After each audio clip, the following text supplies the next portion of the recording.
तो ये हमारे पास में सिलेंडर दिया है, तो कह रहा है कि the current density in a cylindrical conductor of ADSR varies according to the equation J equal to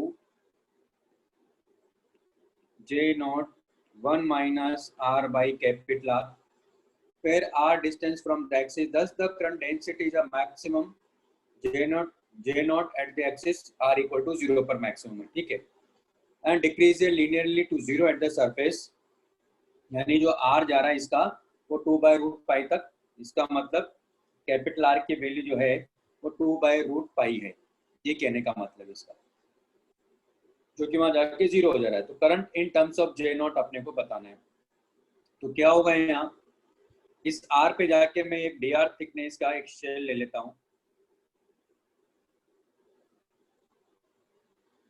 इस dr थिकनेस में कितना करंट फ्लो कर रहा है वो निकाल सकता हूँ। तो कैसे, हमें मालूम है कि यहाँ क्या हो जाएगा, D I equal to J, area उसका कितना है 2πr इंटू डी आर, इस वाले का पार्ट की बात कर रहा है, यानी एरिया किसकी बात कर रहा है, ये वाला एरिया की, ये वाला एरिया मिलेगा मुझे क्योंकि करंट इसमें ऐसे जा रहा है, और इसको यहाँ इंडिकेट कर देंगे, है ना। तो ये टोटल जो करंट होगा वो J2I हो जाएगा, सॉरी मतलब ये टोटल करंट हो गया, तो J की वैल्यू हमें दे रखा है, J naught 1 minus R by R 2πr dr, indicate कर दो 0 टू कैपिटल R, आंसर आ जाएगा, ऐसे करना था। और R की वैल्यू आपको दे रखी है, R की वैल्यू कितना है यहाँ 2/√π है, ओके, तो आ जाएगा।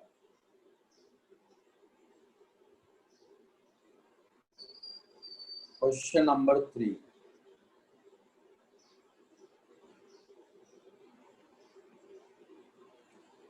For a given resistance X, देखो हमारे पास में ये Y दिया हुआ है, X कांस्टेंट है, यहाँ Y वेरिएबल है, और यहाँ ये रेजिस्टेंस दिया हुआ है,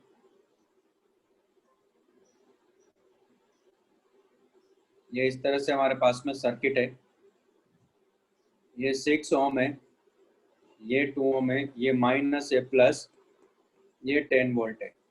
For a given resistance X in the figure shown, the thermal power generated in Y is maximum when Y equal to 4 ohm. Okay, क्या करते हैं, पहले इन दोनों का इक्विवेलेंट निकाल लेते हैं, तो सर्किट कैसा हो जाएगा हमारे पास में,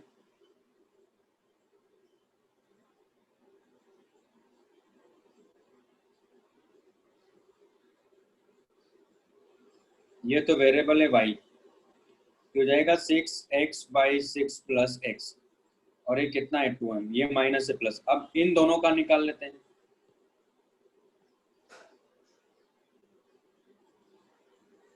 इक्विवेलेंट, तुम्हारे पास आ जाएगा ये, यानी एक तरह से इसका इंटरनल रेजिस्टेंस हो गया हो, और ये Y आ गया हमारे पास में जो कि वेरिएबल है, ये प्लस ये माइनस, ये 10 वोल्ट है, तो यहाँ R कितना हो गया हमारे पास में 2 plus 6x by 6 plus x, maximum इसके अक्रॉस कब होगा, जब y इक्वल टू R होगा, और y की वैल्यू इस इंस्टेंट के लिए क्या दिया इसने 4 दिया, तो 2 plus 6x by 6 plus x, solve कर लो आंसर आ जाएगा, तो कितना आ गया देखो 2 equal to 6x by 6 plus x, कितना हो गया यहाँ 3, तो 6 plus x equal to 3x, 6 equal to 2x, तो x की वैल्यू आ गई 3 ओम, यही आंसर है। मेरे ख्याल से बात समझ में आ गई होगी, तो ऐसे करना था, जो आपको पढ़ाया था concept, maximum power transfer theorem वाले कॉन्सेप्ट यूज कर ले मैंने। क्वेश्चन नंबर 4, सर एक बार दिखाइए ना ऊपर का पार्ट बता।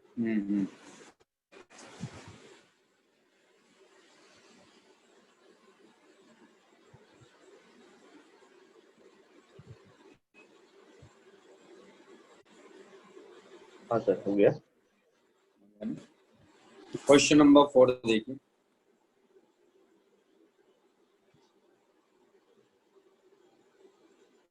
A series parallel combination of batteries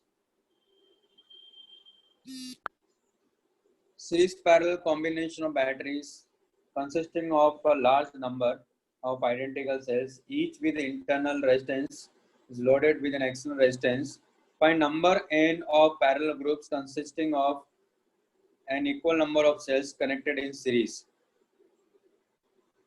Find number n of parallel groups consisting of an equal number of cells connected in series at which the external resistance generated at the highest thermal power. Same ये concept है, तो यहाँ ये external resistance है ना, और मान लेते हैं कि ये क्वेश्चन ऐसा मैं करवा चुका हूँ शायद आप लोगों को।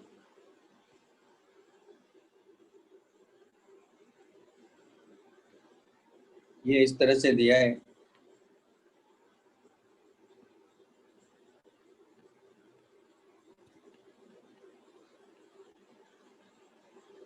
तो मान लेते हैं कि इधर सीरीज में m सेल है, टोटल कितना बोल रहा है n है, और तो मैंने मान लिया m इंटू के क्या है यहाँ, मान लो ये रोज है 1 2 3, तो k रोज है मान लो, इन दोनों का मल्टीप्लिकेशन ये आ जाएगा, यानी n हमारे पास में कांस्टेंट है लेकिन m और k वेरिएबल है।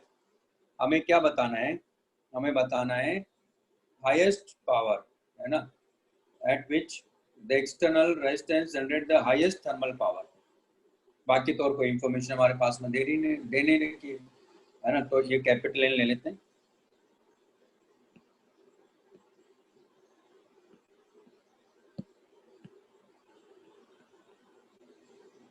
तो रेजिस्टेंस से सब दिया हुआ है, ठीक है, करते हैं।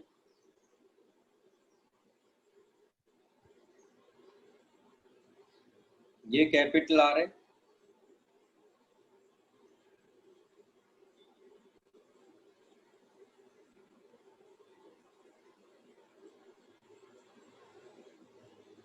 है ना, ये कई सारे सेल्स हैं यहाँ, तो आप देख रहे हो कि ये कितना मिलेगा, एम ई, अरे का ई एम एफ अगर ये तो, और ये एम आर, ये क्या मिलेगा एम ई एम आर, इस तरह से मिलता जाएगा, यहाँ भी एम ई और एम आर, और फाइनली क्या मिलेगा आपको यहाँ, ये रेजिस्टेंस आर है और ये रहेगा एम ई, लेकिन इंटरनल रेजिस्टेंस क्या हो जाएगा, एम आर बाई के हो जाएगा।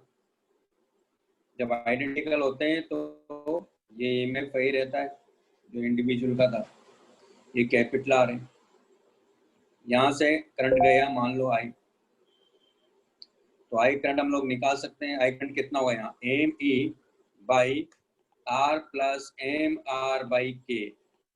हमें किसके अक्रॉस मैक्सिमम पूछ रहा है, at which the external resistance generate the highest thermal power. तो क्या बताना, find the number n of parallel groups, है ना, यानी किसकी वैल्यू बताने को कह रहा है, k की वैल्यू पूछ रहा है, मैंने यहाँ k मान लिया था दरअसल, है ना, किसकी वैल्यू मैंने k मान लिया, कोई दिक्कत नहीं हो, क्या ये हटा दें, एक मिनट, इसको n ही कर दो, यहाँ भी n कर दो, ये ऐसा है ना, तो हमें इसकी मैक्सिमम वैल्यू, तो हमें यहाँ से क्या करते हैं, m को एलिमिनेट कर देते हैं, n बाई n ना, तो हमारे पास क्या आ जाएगा,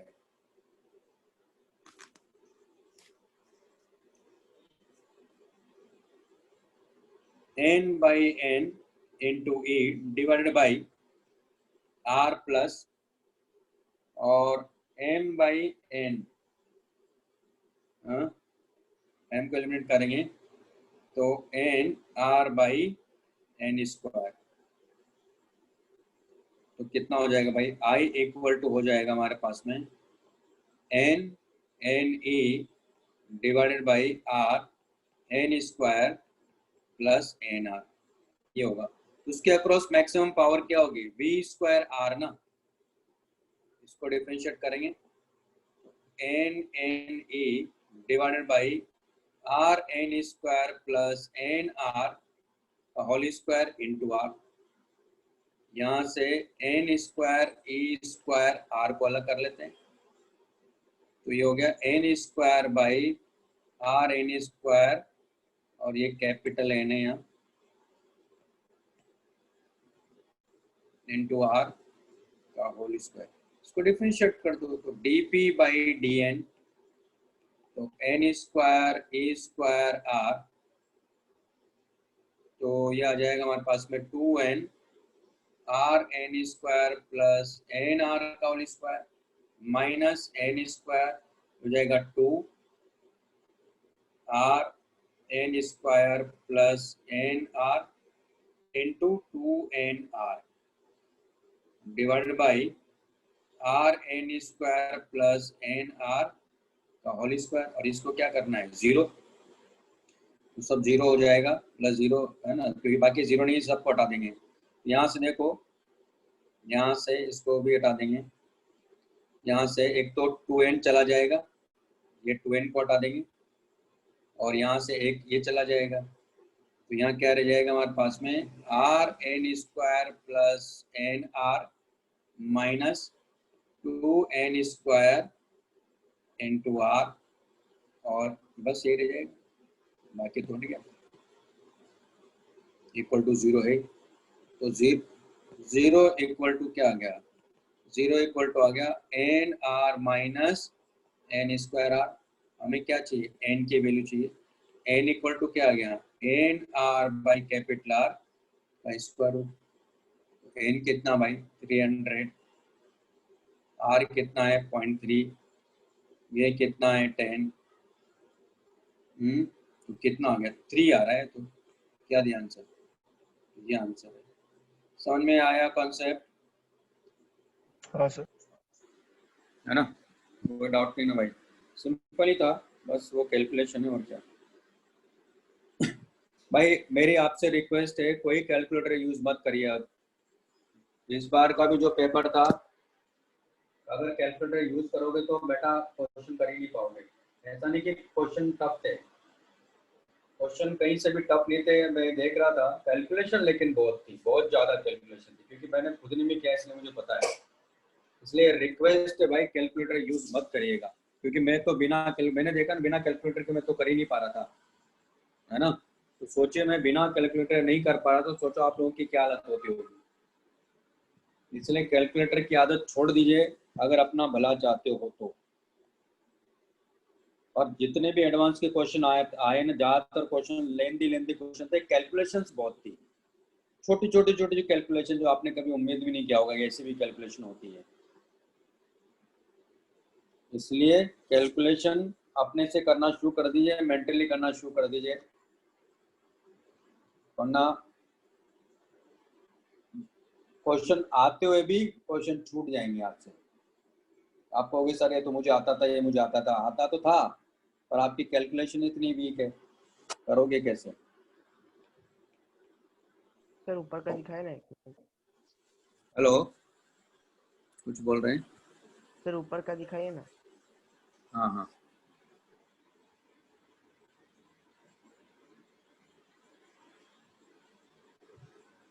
सर थोड़ा सा नीचे। नीचे, हाँ बस ठीक। बस।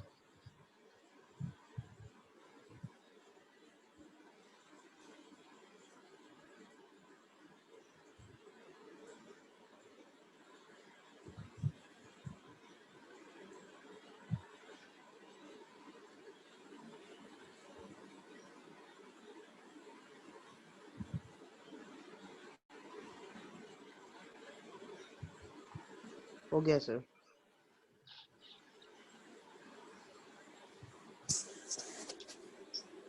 क्वेश्चन नंबर 5 में कह रहा है कि the internal resistance of an accumulator battery of EMF 6 volt is 10 ohm when it is fully charged as the. अब देखो, जब ये फुली चार्ज्ड है, फुली डिस्चार्ज्ड है, तो जब ये फुली डिस्चार्ज्ड है, इसका रेजिस्टेंस ये बता रहा है कि 10 ओम है, और ईएमएफ कभी चेंज नहीं करता है ना, ये ध्यान रखना है। तो क्या होगा, ये कह रहा है कि as the battery gets charged up, its internal resistance decreases to 1 ohm. यानी जब ये फुली चार्ज हो जाएगा इसका इंटरनल रेजिस्टेंस कितना हो जाता है, 1 ओम हो जाता है। ये तो 6 वोल्ट ही रहता है तो फुली चार्ज होगा, है ना, fully charge.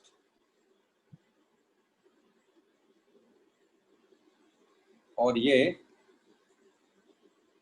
अनचार्ज। The battery in its completely discharged state is connected to a charger which maintains a constant potential difference of 9 volt। यानी अभी जस्ट कनेक्ट किया है इसने, तो ये कह रहा है कि इसमें करंट I1 फ्लो कर रहा है। I1 करंट निकाल लेते हैं, क्या लिखेंगे, -9 + 6 + 10I1 = 0। यानी हमारे पास कितना आ गया है, यानी I1 = आ गया 3/10 एम्पियर। जब फुली चार्ज है तो I2 करंट है,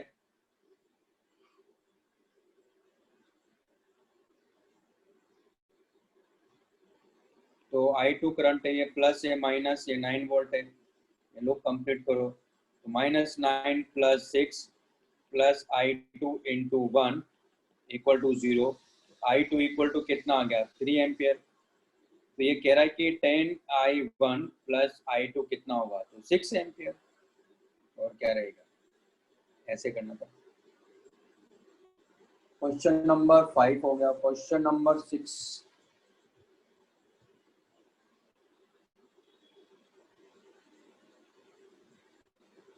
hemispherical network of radius A is made by using।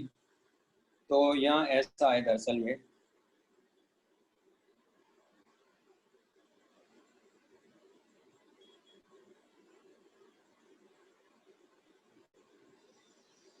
तो ये पॉइंट O है, ये B है, ये C है, ये D है। सर ऊपर का दिख रहा है, और एक मिनट। हाँ क्या, ऐसा वो फाइनल आंसर दिखा है ना बस। हाँ लेकिन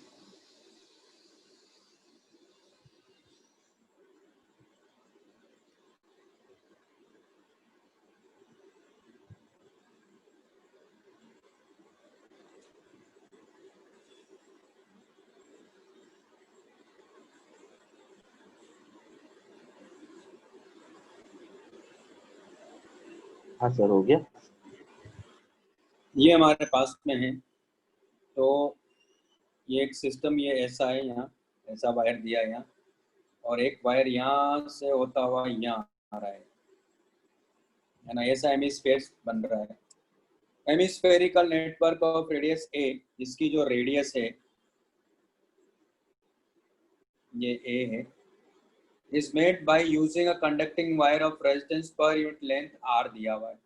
The equivalent resistance across OP बताना है, इसके अक्रॉस। यहाँ सिमेट्री क्या कह रही है, ध्यान से देखिए।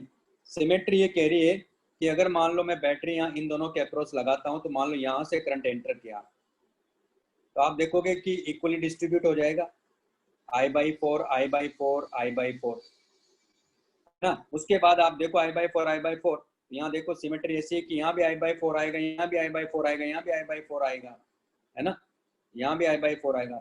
इसका मतलब ये और ये तो बेकार हो गए।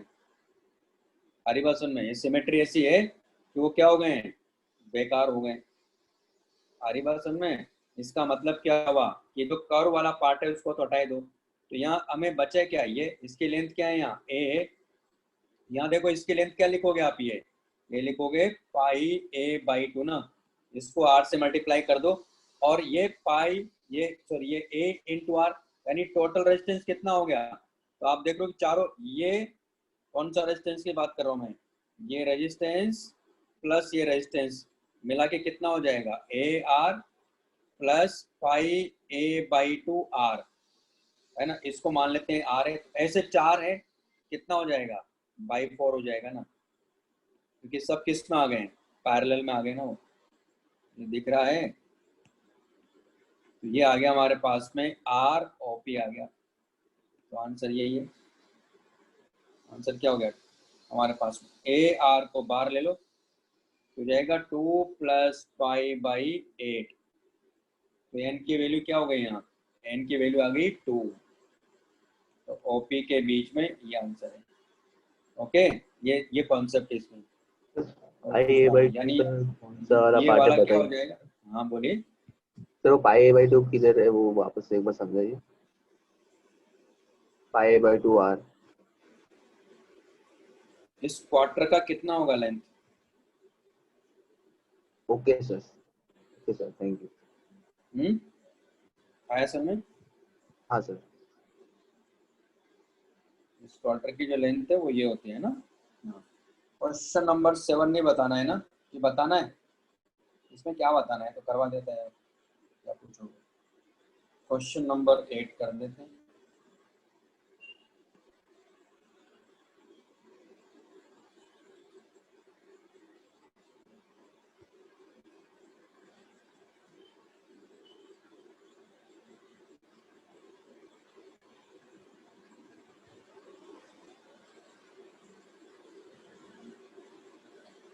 ये ऐसा कुछ दिया अपने को, सबकी लेंथ क्या है यहाँ? इक्वली है, मतलब कुछ बता रहा है अपने को कि ये ए, ये बी, ये सी, ये डी और ये ई।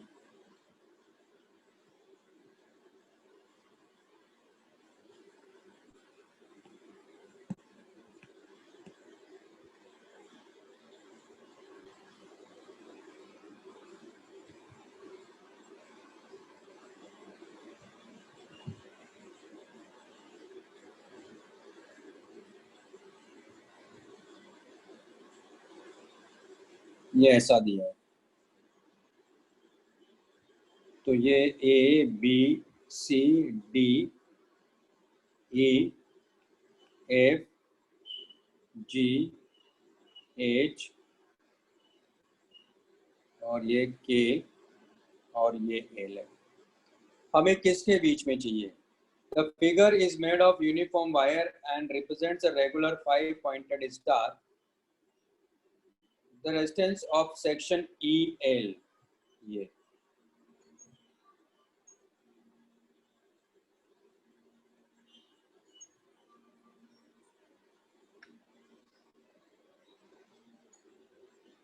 EL कितना दिया अपने को? 2 ओम दिया है।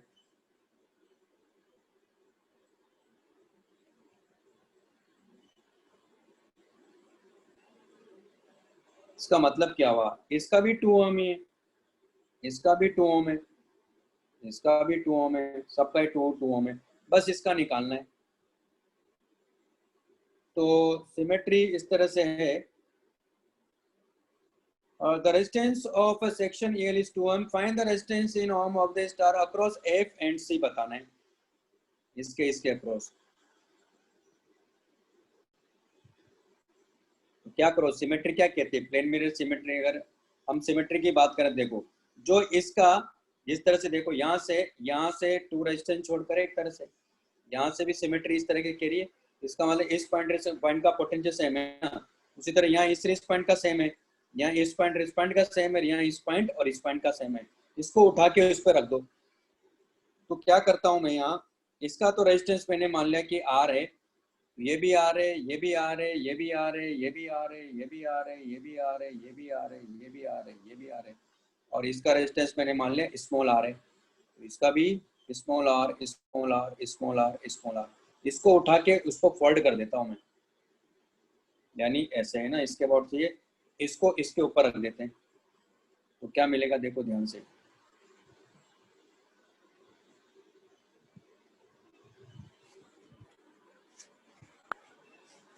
ये इस तरह की सिमेट्री है, तो इसमें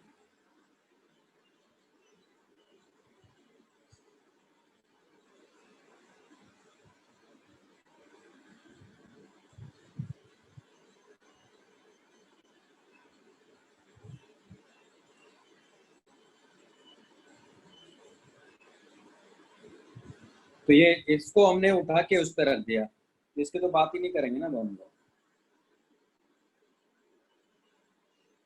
तो मैं क्या बनाऊंगा दरअसल, इसको वहां ले गया हूं मैं। तो अच्छा, इसका मतलब ये भी हुआ, ये वाला बेकार हो गया, देखो ये वाला जो है ना, ये बेकार हो गया ये वाला, क्योंकि इसका और इसका पोटेंशियल सेम है यहाँ। सिमेट्री है, ये बेकार हो गया है ना। तो क्या हो जाएगा अब यहाँ कि हमारे पास ये हो गया r/2, क्योंकि ये b और d को मिला दिया हमने, ये हो गया r/2, और ये कितना हो गया, ये हो गया r/2, और ये भी कितना हो गया r/2, है ना। और ये यहाँ है, तो ये भी कितना हो गया r/2, और ये भी कितना हो गया r/2, और ये कितना हो गया r/2, और ये हमारे पास में f है, ये सब आ गया बस, और क्या। और ये पॉइंट हमारे पास में c है, क्योंकि f और c के बीच में चाहिए इसको, ये मिल गया, कर लो। क्योंकि अब देखो ये मिला के और ये मिला के दोनों सीरीज में आ गए ना, तो मिला के यानी, और इसके साथ में क्या आ गए हैं, ये सॉरी इसके साथ में पैरेलल में आ गए ना, अरे बात समझ में, तो ये आ जाएगा। अब आर निकालना है अपने को, तो ये आर क्या होगा, तो इसने अपने को एंगल भी दिया हुआ है ना। तो आपको मालूम है कि देखो यहाँ अगर इसको देखोगे, ये एंगल के बारे में क्या इन्फॉर्मेशन हमारे पास में, कोई इन्फॉर्मेशन नहीं है, ठीक है। कौन सा एंगल इसने दिया, कुछ पता है, नहीं। अच्छा, रेगुलर बन रहा है, तो आप यहाँ से देखो, इसको इससे मिलाओ और इसको इससे मिलाओ, तो आपको मालूम है ना ये एंगल कितना मिलेगा, 75 मिलेगा ना। अगर वो 75 है तो फिर ये एंगल कितना होगा, ये बता सकते हैं हम लोग, क्योंकि रेगुलर पेंटागन बन रहा है ना वो। सर वो ए ही पॉइंट होगा ना सर, कौन सा वाला, ये ए ई जहाँ पॉइंट है, पे F है। ये एच और डी वाला पॉइंट है, हाँ सर। और ये जो पॉइंट है ना, ये जी और एल वाला पॉइंट है, आई बात समझ ना, तो कर लोगे, हाँ सर। क्योंकि ये किस में आ रहा है, पैरेलल में, सीरीज में आ गए ना दोनों, ये सीरीज में दोनों, क्योंकि हमें इस पॉइंट और इस पॉइंट के बीच में चाहिए। उसके बाद इसके साथ क्या आ गया, पैरेलल में, उसी तरह ये दोनों भी क्या आ गए, सीरीज में आ गए ना। फिर इसके साथ में क्या है, पैरेलल में, फिर सब क्या आ जाएंगे, सीरीज में आ जाएंगे, ऐसा है। तो पहले तो ये तो निकालें ये एंगल कितना जा रहा है। तो आपको ये मालूम है कि ये जितना एंगल है उतना एंगल ये भी होगा। तो अगर ये एंगल मैं कहता हूँ अल्फा है, ये भी अल्फा, ये भी अल्फा, और ये एंगल कितना मिलता है अपने को, 72 डिग्री मिलेगा ना। यानी 2 अल्फा प्लस 72 इक्वल टू क्या होगा, 180 ना। तो 2 अल्फा इक्वल टू 180 माइनस 72 ना, यानी कितना आ गया, 90 माइनस कितना हो जाएगा, 36, ये आ गया हमारे पास में अल्फा। अब अगर अल्फा आप देखो तो हमें तो ये एंगल भी चाहिए मुझे, मैंने मान लिया कि बीटा है, तो 2 alpha plus beta equal to वापस से कितना होगा, 180 होगा ना। यानी कितना हो गया, 180 minus 72 plus beta equal to 180, यानी बीटा इक्वल टू क्या आ गया, 72 डिग्री आ गया। अब ये भी 70, ये भी 70 है ना, तो इसका मतलब हुआ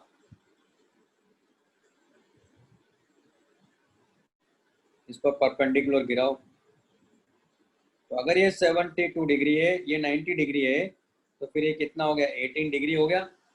तो अगर आपने को ये लेंथ दिया हुआ है, यानी इसका रेजिस्टेंस दिया हुआ है एक तरह से, है ना। तो मैंने मान लिया कि ये लेंथ मान लो अगर एल है, तो एल का रेजिस्टेंस कितना है, 2 ओम है। तो ये अगर ये 70 है तो ये नहीं बता सकता मैं ये लेंथ कितना होगा,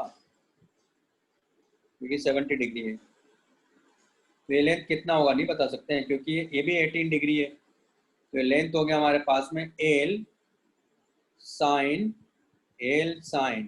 18 डिग्री ना। तो यानी इस 1 यूनिट लेंथ का कितना हुआ, 2/L, तो फिर उसका कितना हो जाएगा, L साइन 18 डिग्री ना।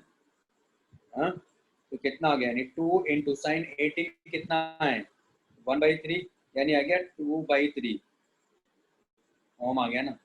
तो 2/3 तो इसका आया, इस पूरे का कितना आया, पूरे का आ गया हमारे पास में, पूरे का चाहिए कि इतने का नहीं, पूरे का चाहिए, कितना आ गया, 4/3 ओम आ गया, यानी आ गया स्मॉल आर। और कैपिटल आर की वैल्यू तो अपने को पता ही है, 2 ओम है। क्लियर है, अब हो जाएगा, कर लोगे भाई। तो ये कॉन्सेप्ट लगाना था, कर लीजिएगा, आ सर जाएगा। हाँ बोलो। सर आप वो सिमेट्री वाला पार्ट एक बार वापस बता सकते हैं क्या? यहाँ देखो भाई, इसमें अगर आप देखते हो तो इधर से करंट फ्लो क्या मान लो, तो जितना करंट इसमें जा रहा है उतना इसमें जाएगा। तो आप खुद ही देखो कि इस पॉइंट का पोटेंशियल सेम हो रहा है कि नहीं हो रहा है, बताओ। हाँ सर। क्योंकि चलो यहाँ से ले लो भाई, इस वायर के लिए और इस वायर के लिए ये पॉइंट का तो सेम है, तो जितना करंट इसमें जा रहा है उतना इसमें भी जा रहा है, इसका मतलब इसका सेम हो गया, तो बेकार हो गया ना, इसको तो हटाए दो। अब उसी तरह से यहाँ देखो, जितना करंट इसमें जा रहा होगा उतना इसमें भी जा रहा होगा, सिमेट्री ये कह रही है। इसका मतलब हुआ कि इस पॉइंट बी और डी का भी सेम हो गया, उसी तरह से जी और एल का भी सेम हो गया, उसी तरह से ए और ई का भी सेम हो जाएगा। इस सबको मैंने इधर से उठा के उस पर रख दिया, फोल्ड कर दिया मैंने इसको, ऐसा सर्किट बन गया हमारे पास। ठीक है ना? हाँ सर।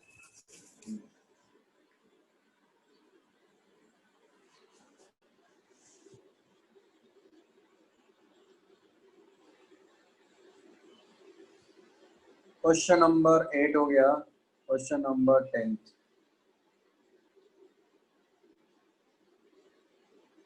टेंथ में भी ऐसा ही है, इसको उठा के उसके ऊपर रख दो, कर लो, आ जाएगा, कर लोगे।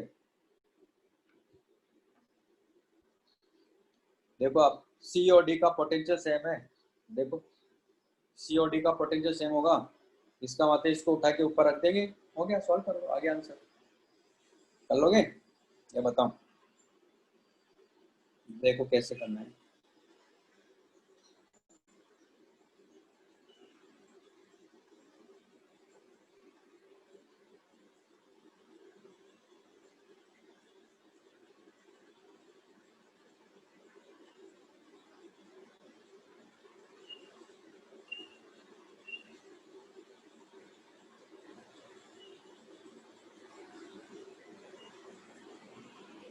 तो ये पॉइंट ए है और जो वायर यहाँ है, इन दोनों के बीच में ये यू पोटेंशियल डिफरेंस बता रहा है। यहाँ से करंट आई जा रहा है कि, और इसमें करंट वापस आई आ रहा है। तो ये सी, ये डी और ये बी, सबका रेजिस्टेंस सेम है। तो यहाँ देखो वापस से इसमें करंट गया, तो जितना इसमें जाएगा उतना ही करंट तो इसमें भी जाएगा, सिमेट्री ये कह रही ना। और इसमें मान लेते हैं I2 करंट जाएगा, इसका मतलब I हमारे पास में कितना है, 2I1 प्लस I2 है ना। तो इसका मतलब यहाँ से देखो, जब I1 गया तो दोनों का इन रेजिस्टेंस का, दोनों का इसके अक्रॉस इस पॉइंट पर पोटेंशियल सेम है, तो यहाँ सिमेट्री ये कहती है इन दोनों का भी सेम ही हो गया। देखो ना, बी लिखो, इन दोनों का बी ए सी लिखो, क्या लिखोगे, आर इंटू I1 लिखोगे ना, इसका क्या लिखोगे, B A D I into R1 लिखोगे। इसका मतलब इसका सेम हो गया, इसको उठा के इसके ऊपर रख दो, है ना। तो क्या हो जाएगा यहाँ,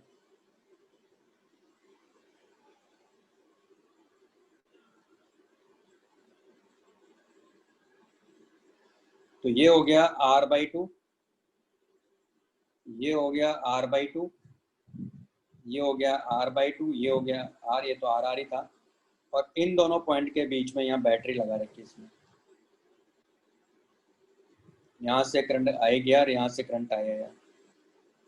ठीक है, तो आप देख रहे हो कि ये देखो, ये दोनों मिला के किस में है, सीरीज में है कि नहीं, ये दोनों मिला के देखो सीरीज में है। तो क्या हो जाएगा, 3R/2, 3R/2 और R/2 के साथ किस में है, पैरेलल में।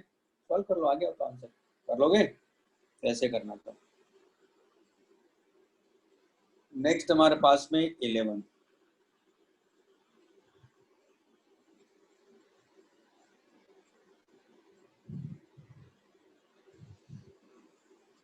में क्या कह रहा है, देखो ये हमारे सर पास वो में एक बार सर्किट दिखा दो ना। हाँ,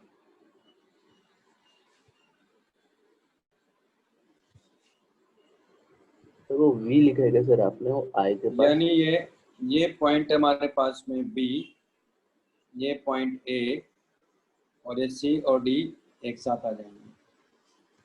हाँ बोलिए, क्या कह रहे हैं आप? नहीं सर, कुछ नहीं।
ठीक है ना?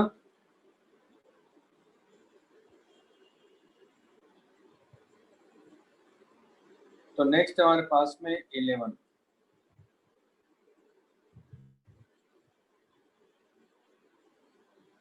इन द सर्किट शॉन EFGHR, ये सेल्स है, उनका इंटरनल रेजिस्टेंस भी अपने को दिया है इसने।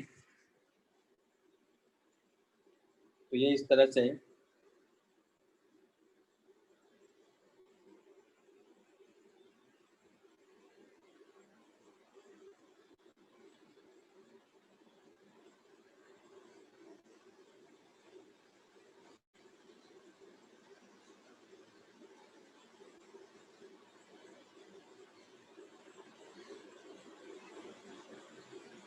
तो ये माइनस है, ये प्लस है, ये H है ना, ये C, ये B, ये E, ये A, ये D, ये F, ये माइनस प्लस, ये माइनस प्लस और ये G। E का इसने क्या दिया, यहाँ से स्टार्ट करते हैं। ये दिया दरअसल ये 2 वोल्ट है, प्लस माइनस तो 2 ओम है। F का ये कह रहा है कि ये 1 वोल्ट है, तो 1 ओम है। फिर ये कह रहा है कि G का ये 3 वोल्ट है, ये 3 ओम है। और फिर से इसका ये 1 वोल्ट है, इसका 1 ओम है। क्या कह रहा है?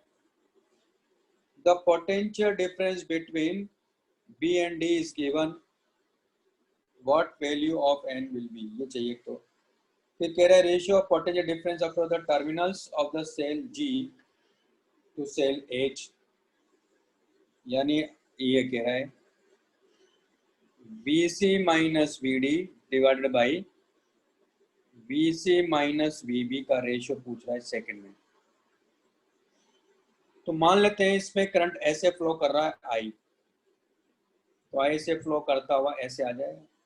यहाँ से स्टार्ट करते हैं, क्या लिखेंगे? -3 + 1 + I × 1 + 2 × I -2 + 1 है ना, + I × 1 + 3 × I = 0। तो यहाँ देखो 1 ये तो कैंसिल आउट हो गया, बचा 3, तो 3 = 3I, तो कितना आ गया? 7I।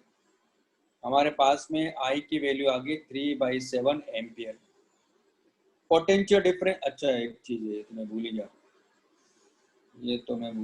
ये भी तो है।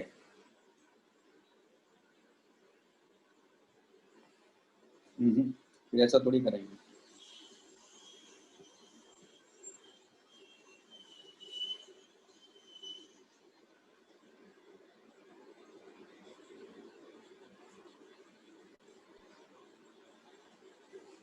तो इसमें आई थोड़ी यहाँ से आई गया, वो बाइफरकेट होगा।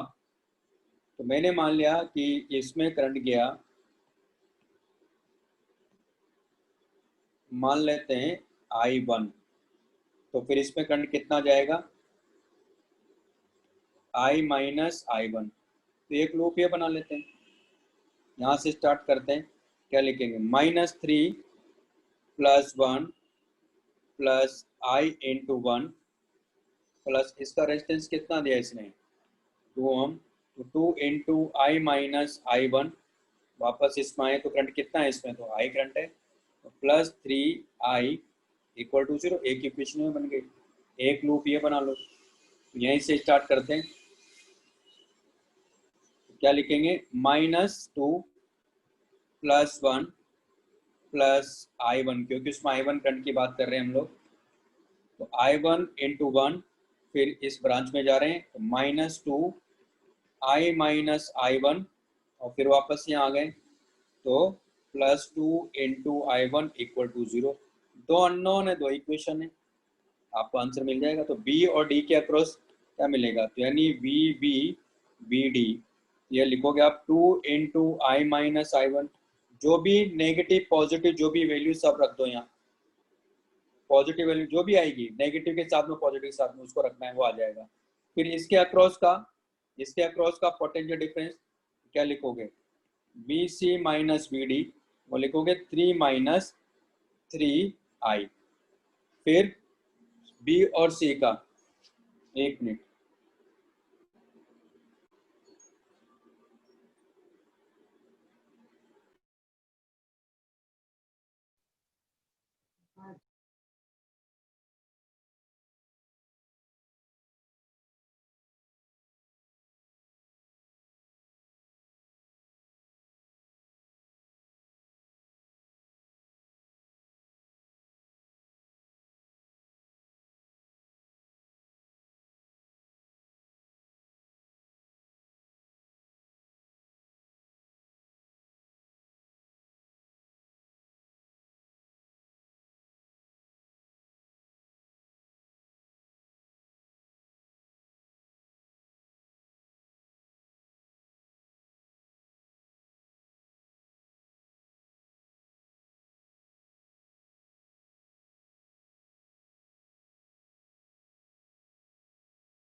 तो ये मेरे ख्याल से ये बात समझ में आ गई होगी आपको, है ना। तो उसी तरह उसका भी देख लेंगे, उसका क्या होगा वो भी बता देता हूँ मैं आपको। तो क्वेश्चन टफ नहीं है, बस आपको बेसिक अच्छे से समझ में आना चाहिए। और भाई इस बार भी जो क्वेश्चंस आए थे ना एडवांस में, जिसके बेसिक्स अच्छे से क्लियर है ना, वही क्वेश्चन कर पाएगा, वरना नहीं हो पाएंगे क्वेश्चन। तो यहाँ जैसे VC माइनस, मैं किस किस का पूछ रहा था, एच का, तो VC माइनस VB ना,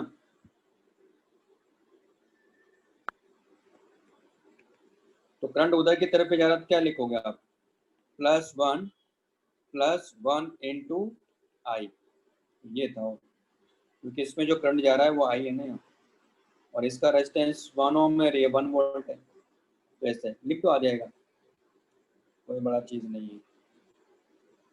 नेक्स्ट हमारे पास में ये क्वेश्चन हो गया 11, फिर है 12। सारे क्वेश्चन पूछ रखे हैं, बाप रे, क्या कुछ करते नहीं होंगे भाई। आपस में भी डिस्कस कर लिया करो, पूरा टाइम आप सोचो मेरे से सॉल्व करवाने में निकल जाएगा ऐसे। अब अगर आप आपस में डिस्कस करके पूछते तो टाइम नहीं लगता है ना। और मैं सारे क्वेश्चन तो मैं ही कर रहा हूँ इसमें, फिर आप लोग क्या सीखोगे बताइए मुझे। कुछ भी तो खुद भी तो कुछ एफर्ट डालोगे नहीं डालोगे बेटा। मेरे सॉल्यूशन से अगर हो जाता अब तक तो मैं फिर पनवेल के सारे बच्चों का करवा देता मैं। If the galvanometer in the circuit of figure reads 0, तो देखो यहाँ क्या दिया हुआ है,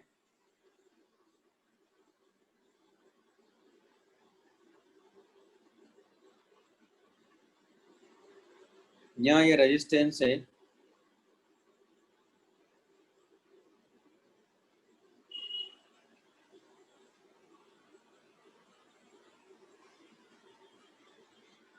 ये 12 वोल्ट की बैटरी, यानी ये प्लस है ये माइनस है, यानी कुल मिला के ऐसा है, ठीक है ना। ये 12 वोल्ट है, समझ में आ गया होगा मेरे ख्याल से। ये 10 किलो ओम ये रेजिस्टेंस है, और ये रेजिस्टेंस आर है, और ये प्लस माइनस ये 2 वोल्ट है। क्या कह रहा है? If the galvanometer in the circuit of figure hit zero, यानी इसका मतलब क्या हुआ, इधर कोई करंट आ ही नहीं रहा है, तभी तो जीरो दिखा रहा है। Calculate the value of the resistance R in kilo ohm assuming that 12 volt source has negligible internal resistance, है ना, इसका कोई रेजिस्टेंस है नहीं है, तो हो गया। उसमें क्या है, इसके अक्रॉस वोल्टेज कितना आ गया, 2 वोल्ट आ गया ना। अगर इसके अक्रॉस 2 वोल्ट है तो इसके अक्रॉस कितना आ गया, 10 वोल्ट गया। 10 वोल्ट गया तो यहाँ करंट कितना गया, यहाँ करंट गया, कितना करंट गया, तो वही करंट यहाँ चला जाएगा, क्योंकि इसका मतलब, तो यहाँ देख लेते पहले करंट कितना लिखोगे आप, 10 equal to 10 kilo into I ना, यानी आई इक्वल टू क्या हो गया, 10 टू पावर माइनस 3 एम्पियर। तो यहाँ का वोल्टेज पता है, यहाँ का करंट पता है, तो आर आई इक्वल टू 2 नहीं कर सकते हो आप, कुछ तो एफर्ट डालोगे यार। तो ये आ गया into R equal to 2, R equal to कितना आ गया, 2 किलो ओम आ गया आंसर, यही आंसर है।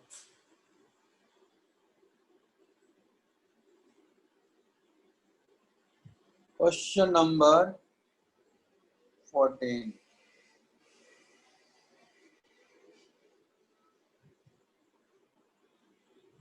क्वेश्चन नंबर 14 कैसे करेंगे।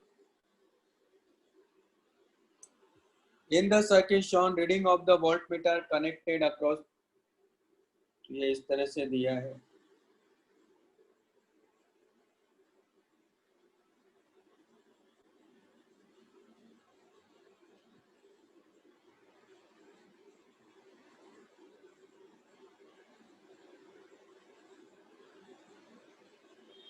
ये 120 वोल्ट है, ये 300 ओम है, ये 400 ओम है। इन the circuit shown reading of the voltmeter connected across 400 ohm resistance, यानी इसके अक्रॉस, इसका मतलब दोनों के अक्रॉस 60 हो गया। अगर तो इसका मतलब इसके अक्रॉस भी 60 हुआ ना, इसका मतलब इन दोनों का रिजल्टेंट मिला के कितना आ रहा है, 300 आ रहा है। इसका मतलब इसका अपना रेजिस्टेंस है आरबी। हाँ, तो क्या पूछा, if it is connected across this ohm resistance then reading of voltmeter, तो पहले ये तो निकाल लें, तो ये कितना हो जाएगा, R V into 400 by R V plus 400, और ये इक्वल टू क्या होना चाहिए, 300। सॉल्व कर लो, तो कितना आ गया, यानी 4RV equal to 3RV plus 1200, यानी RV की वैल्यू कितनी आ गई यहाँ, 1200 ओम आ गया, यानी वोल्ट मीटर जो है उसका रेजिस्टेंस मिल गया। तो इसमें कौन सी बड़ी बात होगी, तो बताया था मैंने रेजिस्टेंस की तरह ट्रीट करना है।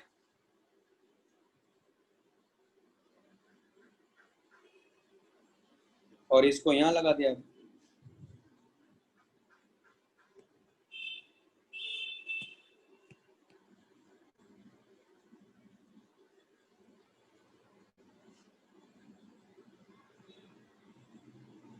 ये 400 ओम हो गया, ये 300 ओम हो गया, यहाँ कितना हो गया, 200 ओम हो गया, और ये कितना है, ये प्लस माइनस 120 वोल्ट है। जैसे सर्किट सॉल्व करते और ऐसे कर लो यार, इसमें क्या बताऊं बताइए।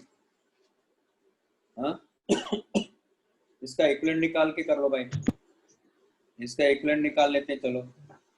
तो यहाँ पूरे का इक्विवेलेंट आ जाएगा हमारे पास में 400 प्लस 300 इंटू 1200 डिवाइडेड बाई 1500, ये आर इक्विवेलेंट आ गया। ये कितनी बार गया इससे, 5 है ना, अगर ये 5 तो इससे कितनी बार जाएगा, 240। आर इक्विवेलेंट आ गया हमारे पास में, कितना आ गया है, 640 ओम। तो करंट कितना फ्लो कर रहा है इसमें, आई करंट फ्लो कर रहा है, यानी कितना आ गया, आई करंट आ जाएगा 120 बाई 640 एम्पियर। तो अब इसके अक्रॉस वोल्टेज पूछ रहा है, तो इसके अक्रॉस रेजिस्टेंस कितना है, 240 है ना, तो 240 इंटू 120 डिवाइड बाय 640, इतना वोल्टेज की रीडिंग होगी, इस वोल्ट मीटर की रीडिंग होगी वोल्ट में। यही आंसर है, सॉल्व कर लो आ जाएगा। तो ऐसे करना है।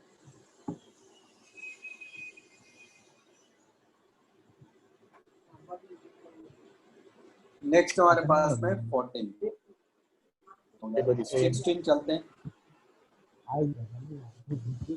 सर एक बार वो ऊपर का पार्ट दिख रहा है थोड़ा। हाँ हाँ लिख लीजिए। हाँ सर।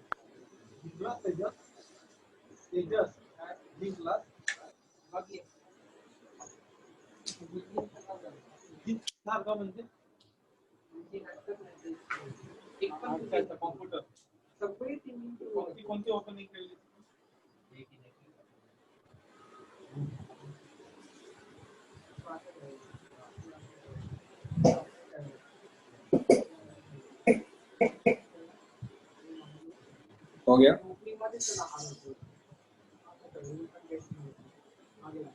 हाँ sir.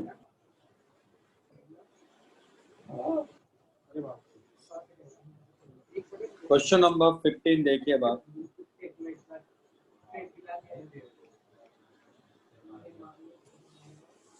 In the given circuit, the emitter A1, A2 are ideal and the emitter A3 has a resistance दिया हुआ है।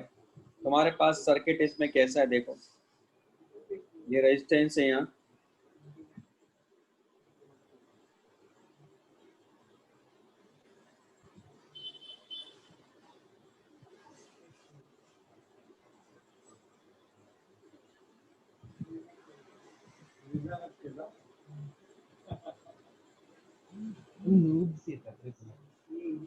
और ये A3 एमीटर है।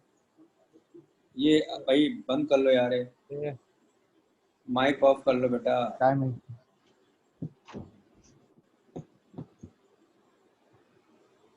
तेजस ऑफ कर लो यार।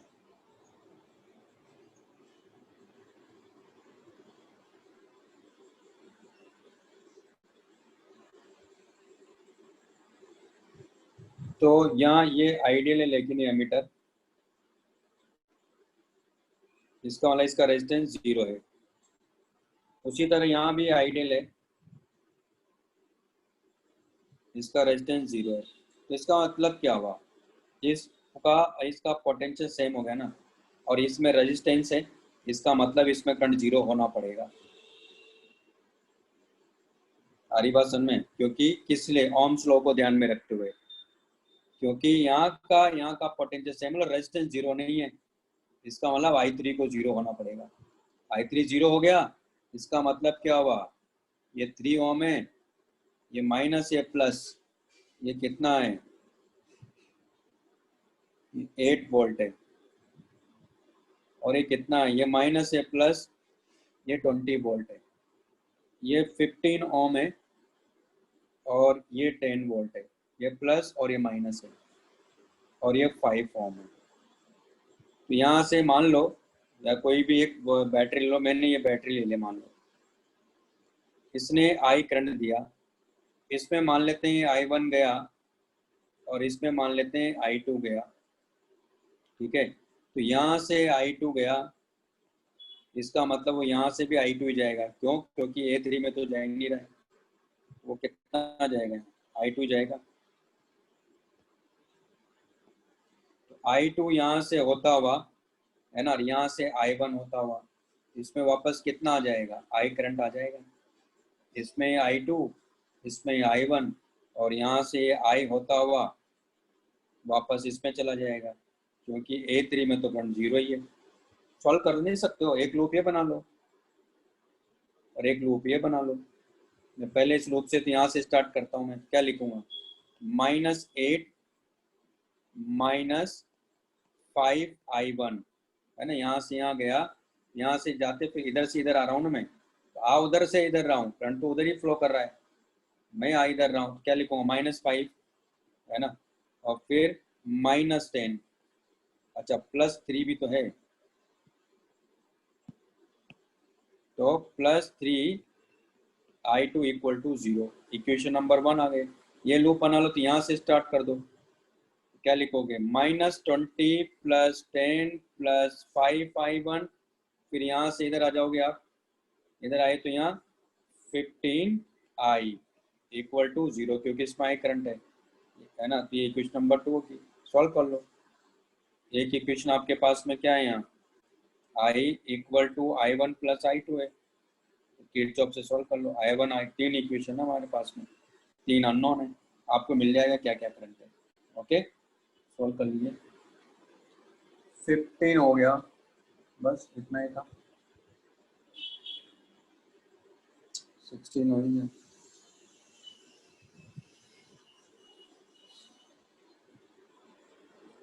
नेक्स्ट हमारे पास में थर्ड में क्वेश्चन नंबर 6, पार्ट 3 में क्वेश्चन नंबर 6। तो देखो कैसे करेंगे। हमारे पास में ये सिलेंडर दिया हुआ है,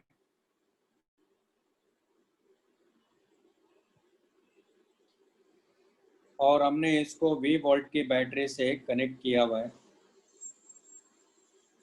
ये प्लस, ये माइनस, ये V0 है, और इसकी जो लेंथ है वो L है। ये इस एंड से x डिस्टेंस पर इसकी डेंसिटी करंट कंडक्टिविटी दिया हुआ है, सिग्मा = σ0 L/x दिया हुआ है। तो क्या कह रहा है, the cross section area length of cylindrical conductor, यानी एरिया क्रॉस सेक्शन दिया हुआ है, is connected with a voltage source V0, ठीक है।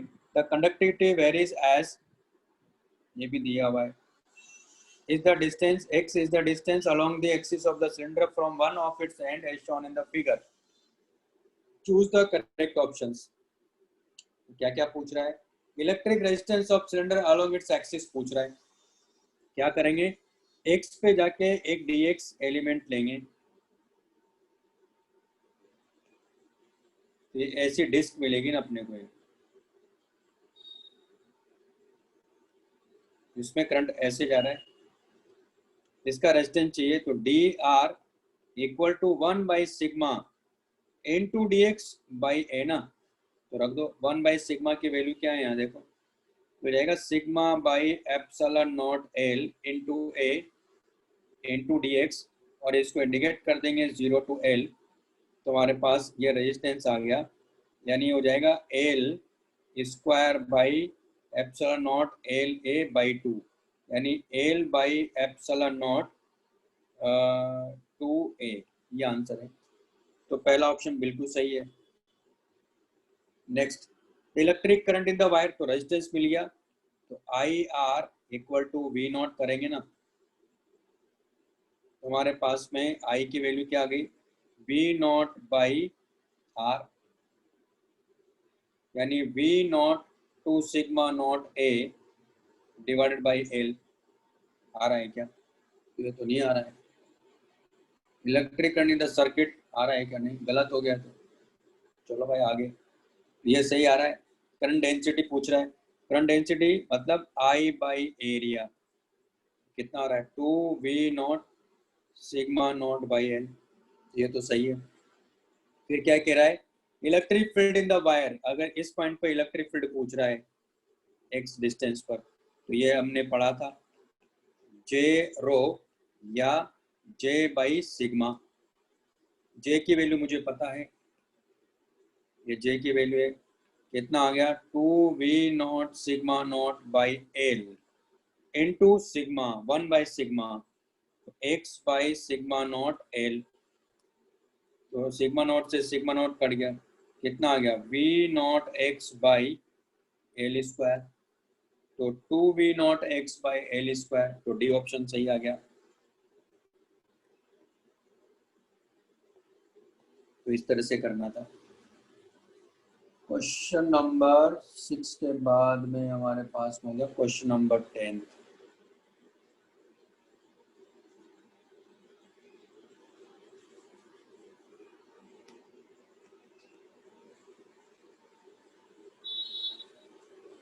हमें ऐसा दिया हुआ है,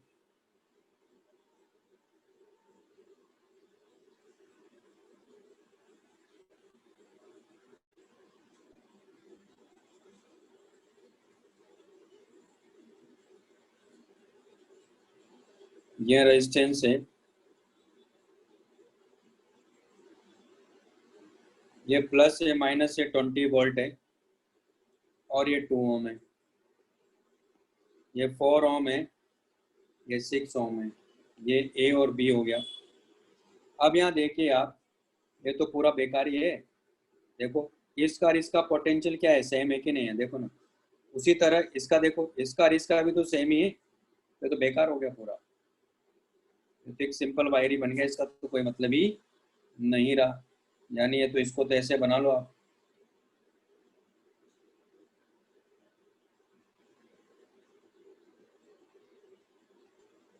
क्या पूछ रहा, power supplied by the battery, तो मान लेते हैं आई करंट है यहाँ,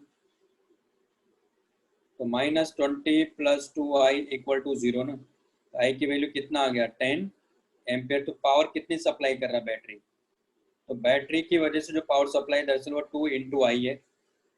तो 20 × 10 कितना आ रहा है, 200 वोट है। ये तो सही है। Current in the circuit 10 ampere है, ये गलत हो गया। Potential difference across 4 ohm resistance is equal to the potential difference across 6 ohm resistance, ये भी सही है।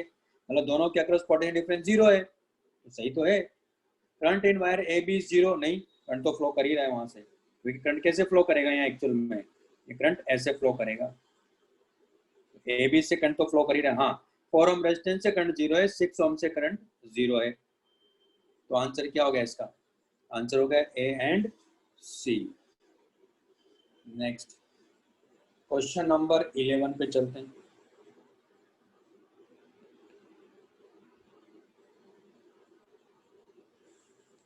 A battery of EMF E and internal resistance R is connected across the resistance capital R, यानी ऐसा दिया हुआ है।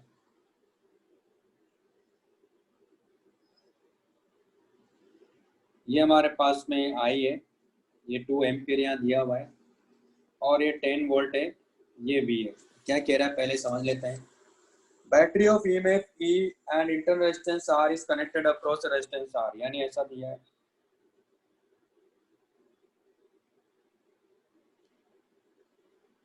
ये स्मॉल r है, ये E है, ये प्लस, ये माइनस, और ये R है। Resistance R can be adjusted to any value greater than or equal to 0. A graph is plotted between the current I. इसका मतलब I R तुम्हारा क्या है, एक तरह से वेरिएबल है, लेकिन ये कांस्टेंट है और ये कांस्टेंट है। Graph is plotted between the current I passing through the resistance and potential difference भी अक्रॉस इट, यानी इसके अक्रॉस की बात कर रहा है। तो अगर ये A और ये B है, तो यहाँ भी तो A और B होगा। तो पोटेंशियल डिफरेंस तो पहले यहाँ करंट निकाल लेते हैं, है ना।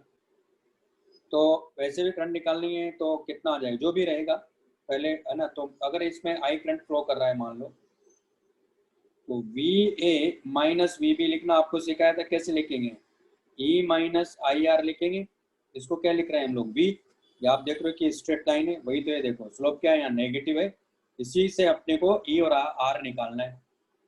तो यहाँ देखो, जब I 0 है तो V कितना है, 10 वोल्ट है ना। तो रखो 10 वोल्ट इक्वल टू E आ गया ना। इसका मतलब E की वैल्यू तो हमारे पास में 10 वोल्ट है, और जब I की वैल्यू 2 एम्पियर है तो V कितना आ रहा है, 0 आ रहा है। क्या रखेंगे, 0 equal to 10 minus 2 into R। R की वैल्यू क्या आ गई, 5 ओम आ गया। तो देख लो, इंटरनल रेजिस्टेंस 5 ओम है, EMF कितना है, 10 ओम है, 10 वोल्ट है। मैक्सिमम करंट विच, अच्छा मैक्सिमम करंट भी यही है, मैक्सिमम करंट कितना है, 2 एम्पियर, ये भी सही है। बस हो गया, डी गलत हो ही गया। अच्छा सॉरी, क्वेश्चन नंबर 11 तो हो ही जाता है यार, मुझे क्या बताना था, गड़बड़ हो गया। क्वेश्चन नंबर बताना मुझे 14 बताना था।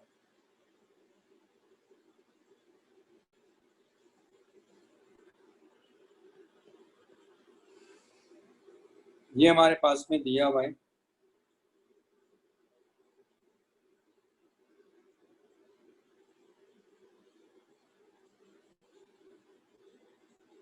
ये A और ये G,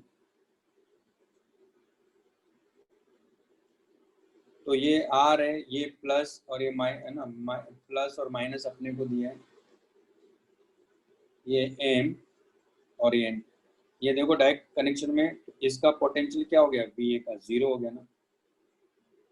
अब मैंने आपको क्या बोला था कि अगर बैटरी ने मान लो I करंट दिया तो बैटरी में वापस I आना चाहिए।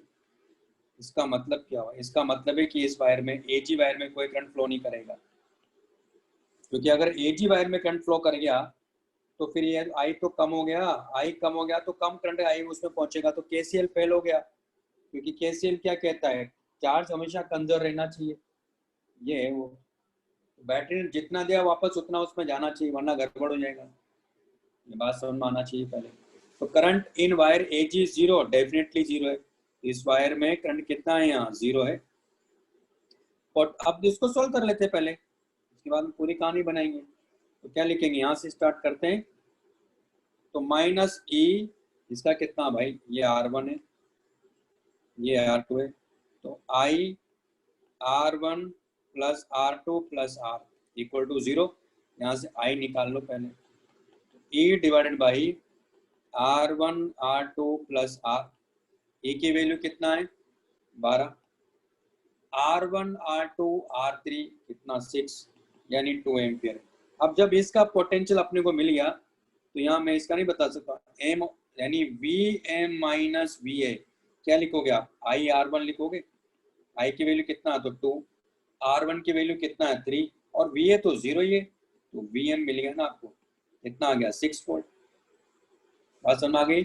उसी तरह बाकी का निकाल लो यार, हो जाएगा। तो A भी सही हो गया, D तो सही हो ही गया था, उसे तरह बाकी का भी निकल जाएगा। एक आइडिया दे दिया मैंने आपको। फिर है हमारे पास में 15,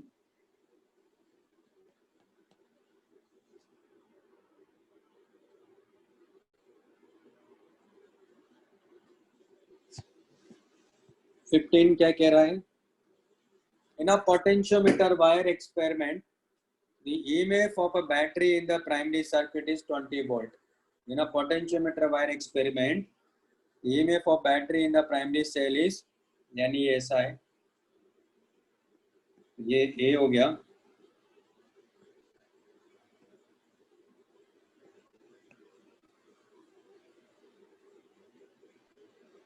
ये B हो गया, और यहाँ हमने ये बैटरी यहाँ लगा रखी, V not equal to 200 volt हो गया, ये प्लस है माइनस है, एंड इस इंटरनल रेजिस्टेंस भी दिया 5 ओम है। There is a resistance box in series with a battery and the potentiometer wire. यहाँ एक रेजिस्टेंस बॉक्स भी है,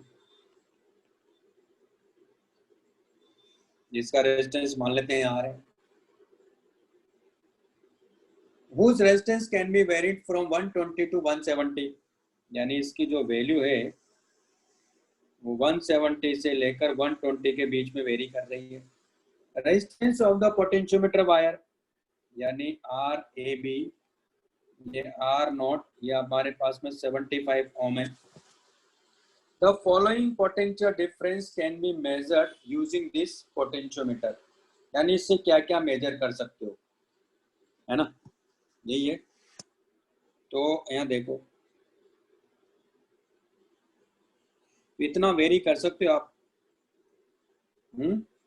तो हमें तो इसका पोटेंशियल डिफरेंस चाहिए कितना, AB के अक्रॉस पोटेंशियल डिफरेंस कितना, वही फाइंड करना है। तो पहले 120 के करस्पॉन्डिंग निकाल लेंगे। जब 120 में इंट्रोड्यूस करूंगा तो करंट क्या होगा, मैक्सिमम होगा ना, है ना। तो यहाँ लिख लेते हैं केस 1, इफ R इक्वल टू 120, तो करंट क्या होगा सर्किट के अंदर, मैक्सिमम होगा। मैं यहाँ लिख देता हूँ, तो I मैक्स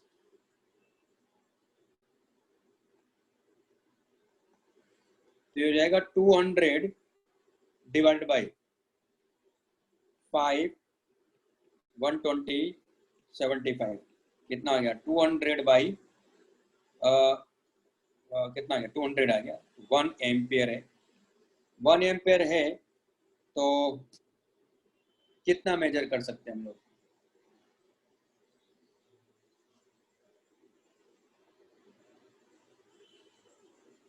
क्या पूछ रहा था?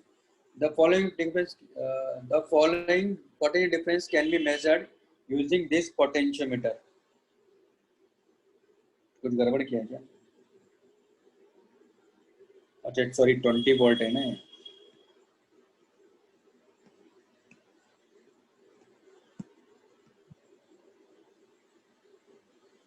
तो कितना आ जाएगा? दरअसल ये 0.1 है। तो आप देखो कि वी ए बी कितना हो गया यहाँ, उसका रेजिस्टेंस कितना 75, 75 इंटू 0.1 ना, यानी 7.5 वोल्ट। इतना मेजर कर सकते हो आप। इसका मतलब 0 से लेकर 7.5 वोल्ट तक मेजर कर सकते हो ना। तो एक तो ये इंक्लूड हो रहा है। दूसरा आई मिनिमम, अब देखो तो मैक्सिमम करंट के करस्पॉन्डिंग है। इसका मतलब 8 तो कभी आएगा ही नहीं, तो 5 6 8 7 तीनों आंसर सही है। क्योंकि आप आई मिनिमम के करस्पॉन्डिंग देख लो, उसमें क्या आ जाएगा 20 डिवाइडेड बाई 170 प्लस कितना होगा 5 प्लस 75, यानी 20 डिवाइडेड बाई कितना हो गया 80, यानी 250। 250 का मतलब क्या हुआ यहाँ, ऊपर नीचे अगर आप 4 से मल्टीप्लाई करते हो तो 80 बाई 1000 है ना, 4 से मल्टीप्लाई किया तो कितना आ गया है 0.08 ही आ गया है। तो आई मिनिमम देखो आप ये आ रहा है, यानी वी ए बी कितना आ गया, वी ए बी आ गया 75 इंटू 0.08। हाँ मल्टीप्लाई करो कितना आ रहा है बताओ। 13.6। कितना?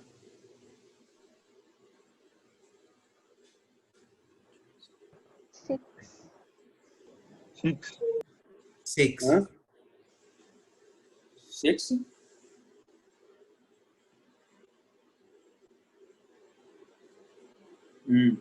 कितना आ जा रहा है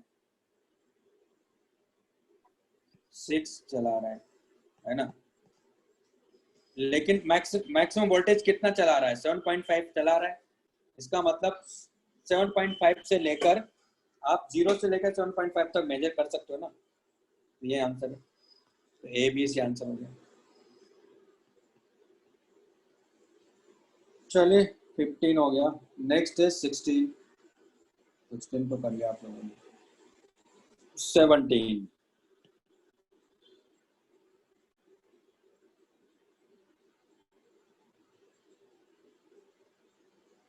A micrometer has a resistance of 100 ohm and full scale range of 50 microampere। तो हमारे पास में एक माइक्रोमीटर है, यानी माइक्रोमीटर मतलब ये गैलोनोमीटर ही है। तो उसमें जो फुल स्केल डिफ्लेक्शन करंट है यानी वो IGF, ये दिया इसने 50 माइक्रो एम्पियर, और उसका जो रेजिस्टेंस वो दिया इसने 100 ओम। It can be used as a voltmeter and an ammeter of higher range provided a resistance is added to it. Pick the correct range and resistance combination। तो मैं पहला ऑप्शन आपको बता देता हूँ, फिर दूसरा आप कर लीजिएगा। 50 वोल्ट की रेंज चाहिए, यानी ये गैलोनोमीटर है। तो क्या करेंगे, हाई रेजिस्टेंस कनेक्ट करते हैं, इसकी रेंज अपने को कितनी ले जानी है 50 वोल्ट। इसका मतलब इसमें करंट कितना फ्लो करना चाहिए IGF, तो 50 equal to IGF into RG plus IGF into RH। तो देख लो भाई कितना आ रहा है, तो 50 इक्वल टू IGF कितना है, तो 50 इंटू 10⁻⁻6 है ना, माइक्रोमीटर है तो। और RG कितना है यहाँ 100 है, प्लस RH नहीं मालूम है, ये तो ये कट गया इससे, तो कितना हो गया देखो 1 लाख है ना, 1 लाख हो जाएगा ना भाई।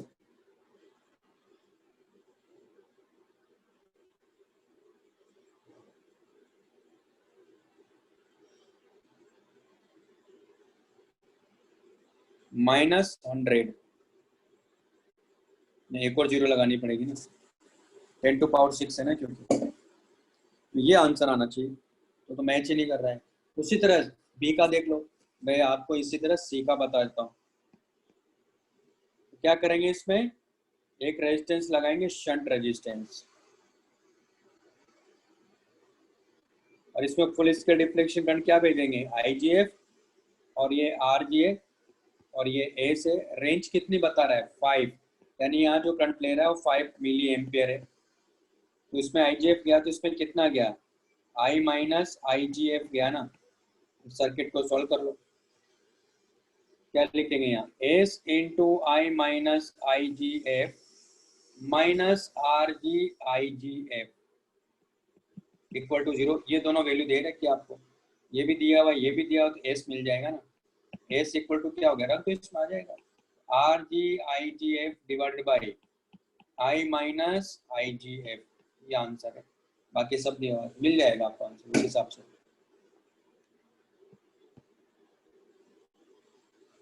नेक्स्ट हमारे पास में 18,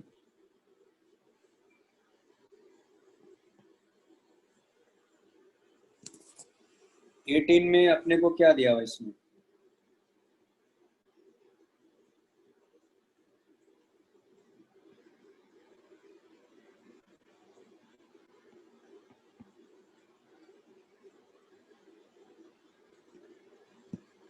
ये A और ये B, ये प्लस ये माइनस, ये E1, ये R1, ये R2, ये प्लस ये माइनस, ये E2। Two cells of unequal EMFs E1 and E2 and internal resistances R1 R2 are joined as shown. VA and VB are the potentials at A and B respectively. One cell will supply energy to the other, होगा ही ऐसा तो, क्योंकि एक charge हो रहा है तो एक डिस्चार्ज हो रहा है, वो इस बात पर डिपेंड करेगा कौन वैल्यू ज्यादा है। मैंने मान लिया कि मैंने मान लिया ऐसा अज्यूम कर लिया, if E2 greater than E1 है मान लो, इसमें करंट कैसे फ्लो कर रहा होगा, ऐसे सॉल्व कर लो। तो minus E2 plus E1 plus IR1 plus IR2 equal to 0, यानी I इक्वल टू हो गया हमारे पास में E2 minus E1 divided by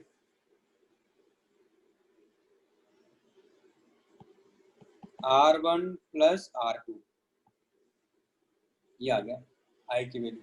तो एक चार्ज हो रहा है तो एक डिस्चार्ज हो रहा है, यानी ये क्या हो रहा है, डिस्चार्ज हो रहा है तो ये चार्ज हो रहा है, बिल्कुल सही है। Potential difference across both the cells will be equal, हाँ ये भी सही है। देखो ना दोनों सेल के अक्रॉस, क्यों, क्योंकि यहाँ का पोटेंशियल V है और यहाँ का पोटेंशियल VB है, तो ऊपर वाले के लिए क्या लिखोगे आप, V minus VB equal to लिखोगे E1 प्लस IR1 ना, और नीचे वाले के लिए VA minus VB equal to लिखोगे E2 माइनस ER2, तो पोटेंशियल डिफरेंस दोनों के अक्रॉस सेम है ना, तो ये भी सही है। Potential difference across one cell will be greater than its EMF, बिल्कुल सही है, मैंने बोला ही ना, अगर होगा तभी पॉसिबल है, और दोनों इक्वल हो गए तो 0 हो जाएगा। फिर इसने कहा V माइनस VB बताओ, तो I मिल गया, इसको यहाँ रख दो, सॉल्व कर लो, आपको आंसर आ जाएगा VA माइनस VB, I की वैल्यू पुट कर दो उसमें, ये भी हो गया। नेक्स्ट हमारे पास में 20,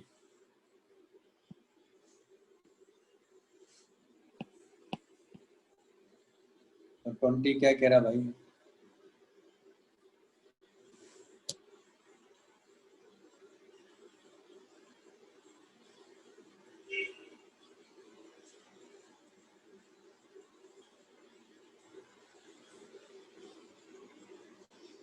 यहाँ का अपने को दिया इसका EMF E और ये R है, ये प्लस और ये माइनस है, और ये AB वायर है, और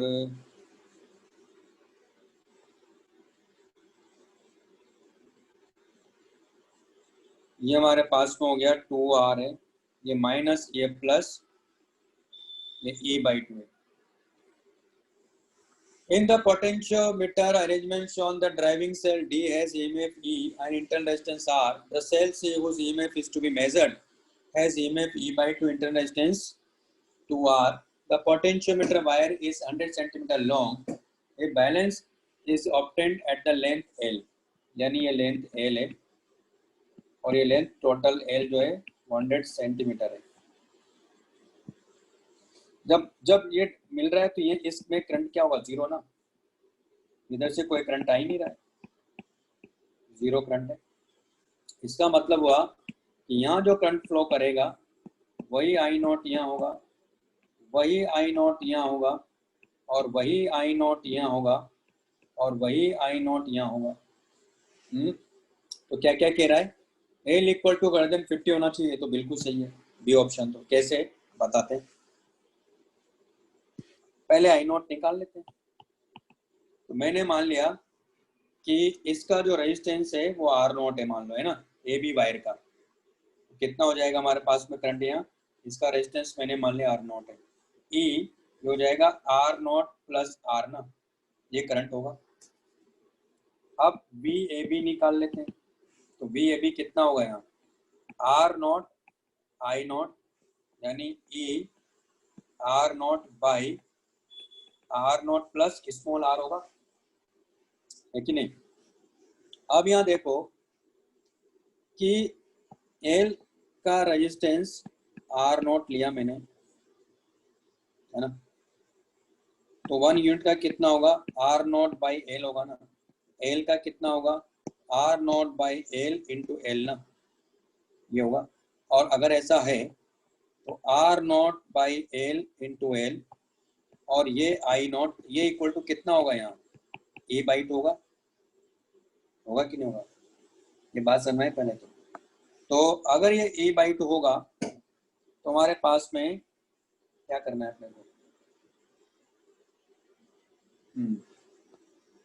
तो यहाँ से देखो आप,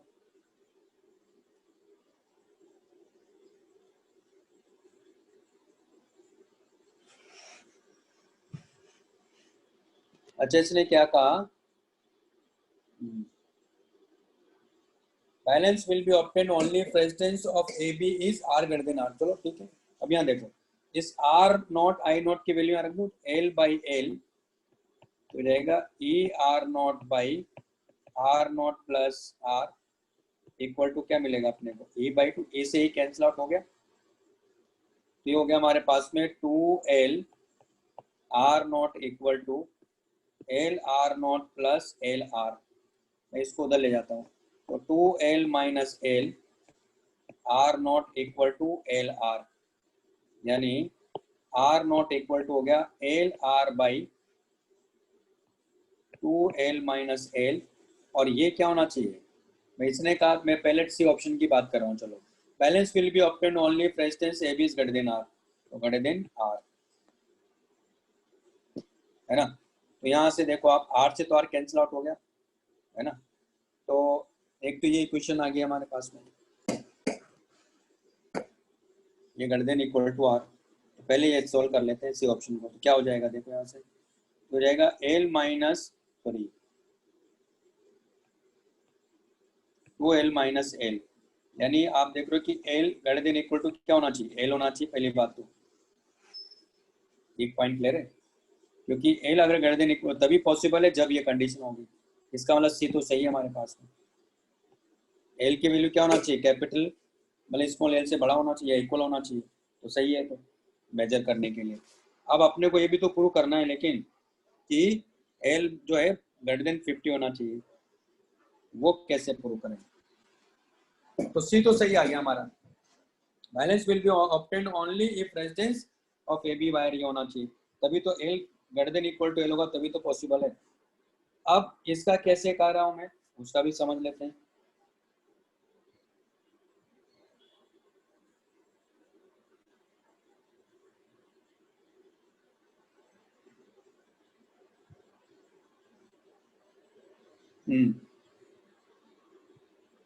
तो यहाँ देखो आप,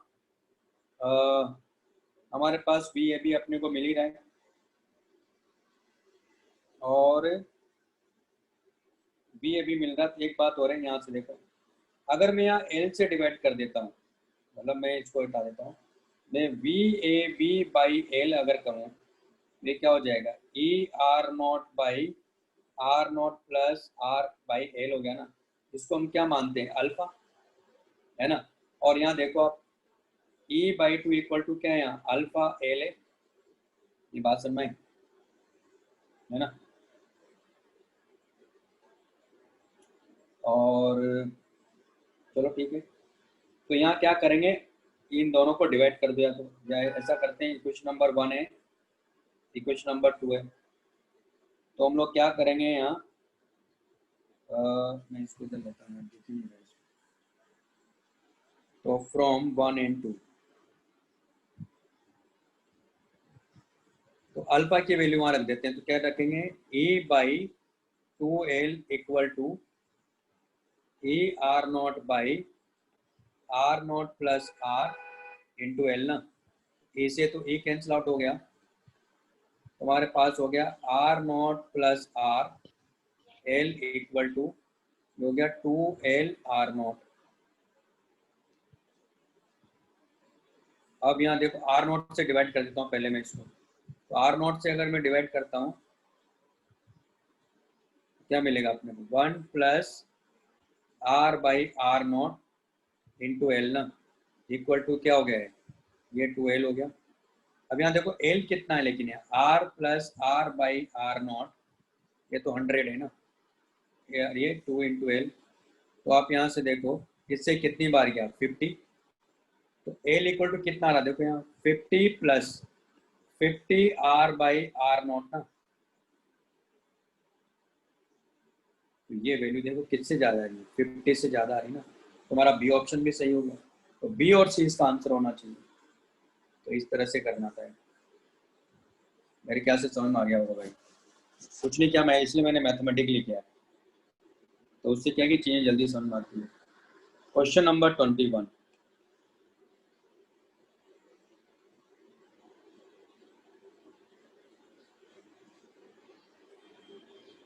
अब यहाँ क्या कह रहा है, ये तो कंसेप्चुअल क्वेश्चन लग रहा है मुझे, फैक्ट बेस्ड है, तो it is easier to start a car engine on a warm day, तो मैंने क्यों आपको बताया था, आपको याद होगा, तो जब टेम्परेचर बढ़ाते हैं तो बैटरी का रेजिस्टेंस क्या करता है, डिक्रीज करता है, याद आ रहा है,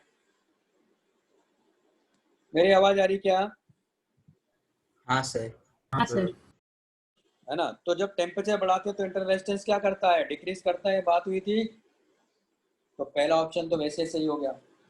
दूसरा, it is more economical to transmit electric power at high voltage and low current rather than, ये आपको बताऊंगा, अभी तो मान लो कि बी सही है, ये एसी में बताऊंगा, प्रूव करके बताऊंगा आपको कि ऐसा क्यों होता है, वहाँ एनसीईआरटी में क्वेश्चन भी दिए हुए हैं, वो भी करवाऊंगा, तो बी भी सही होता है, अभी तो मान लो आप। ये कह रहा था, heating coil of an electric iron is enclosed in mica sheets because mica is a bad conductor of heat and good conductor of, नहीं mica क्या होता है, good conductor of current electricity होता है, वो good conductor of electricity होता है, और bad conductor of heat होता है, नहीं है ना। heating coil of an electric iron is enclosed in mica sheets because mica is the good conductor of heat, मैंने उल्टा बोल दिया क्या, एंड बैड कंडक्टर, सॉरी, हाँ, तभी तो आपको याद होगा जो आयरन में लगाया जाता है ना माइका है, तो माइका की शीट लगाई जाती है, मालूम है, क्योंकि तभी तो वो हीटअप होता है ना, तो वो गुड कंडक्टर क्या है, यानी डी ऑप्शन चाहिए इसका। तो heating coil of an electric iron is enclosed in a mica sheet because mica is a good conductor of heat and bad conductor of electricity, इसलिए आयरन में उसी की शीट लगाई जाती है माइका की। तो आगे इसका आंसर, क्वेश्चन नंबर 22,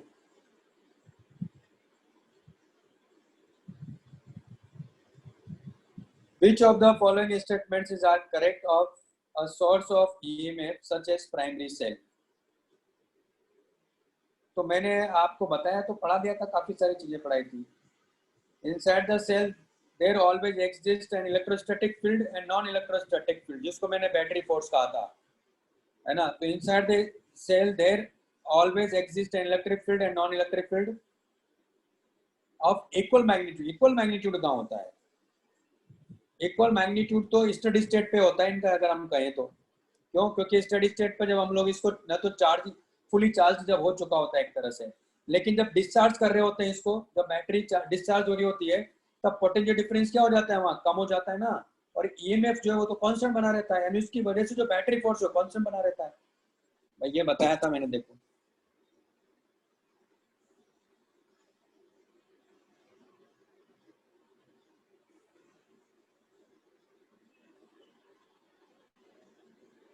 ये इलेक्ट्रोड्स है हमारे पास में,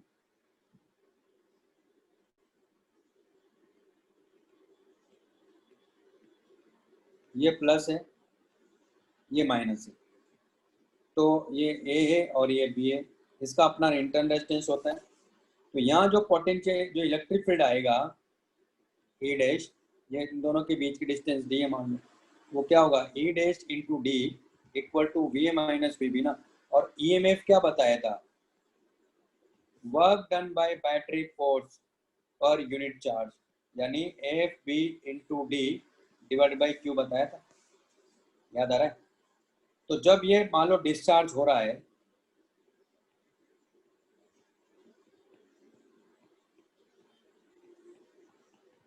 तो हमारे पास V A minus V B क्या निकल के आया था, ई माइनस आई आर आया था।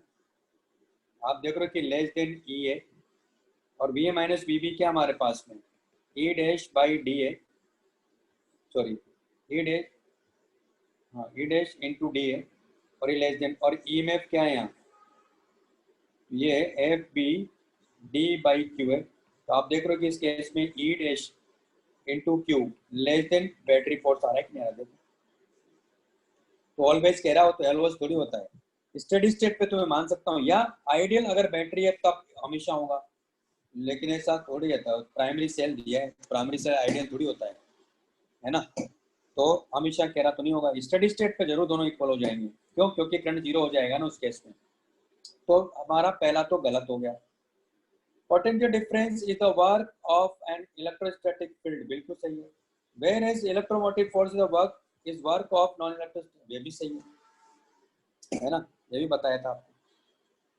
फिर under certain condition current can flow from positive terminal to negative terminal, हाँ जब बैटरी को चार्ज करते हैं, ये भी सही है। तो when an external resistance is connected to the cell, the electrostatic field inside the cell decrease, ये हो गया ना, ये देखो जब इसको ये डिस्चार्ज होने का मतलब क्या हुआ कि हमने यहाँ किसी रेजिस्टेंस से कनेक्ट किया तभी तो इसमें करंट फ्लो कर रहा है, वो तो सही आएगा। तो inside the cell decrease in the magnitude compare to the non electrostatic field, बिल्कुल सही, ये बोल तो रहा हूँ। तो आंसर हो गया इसका बी सी डी, ये हो गया भाई। नेक्स्ट, तो पार्ट 3 भी हो गया।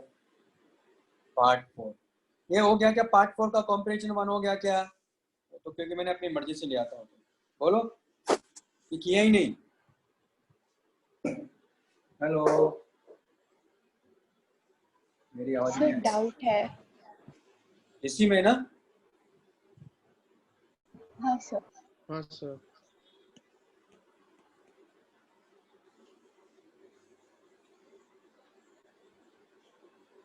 देखो हमें क्या दिया हुआ यहाँ, इसने हमें एक सर्किट यहाँ बना रखा है जिसमें कह रहा है कि E2 वेरिएबल है और उसके अकॉर्डिंग I1 I2 इनका करंट चेंज हो रहा है।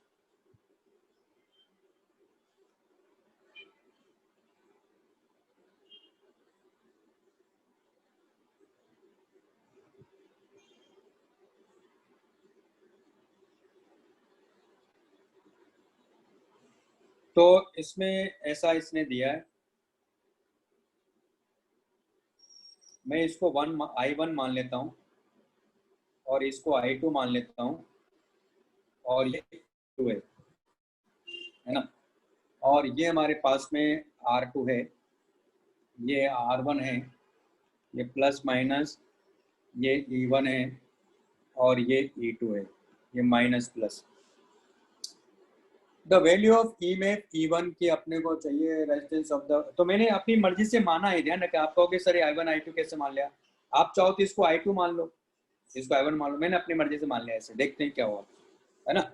लेकिन अब इसमें कैसे करेंगे, ये ध्यान रखना है कि जब नेगेटिव से पॉजिटिव करंट फ्लो करेगा बैटरी में तो उसको पॉजिटिव मान रहा है, और पॉजिटिव से नेगेटिव करंट फ्लो करेगा तो उसको नेगेटिव मान रहा है। तो इसमें जो करंट है E1 में वो I1 है, E2 से के थ्रू जो करंट जा रहा है वो I2 है।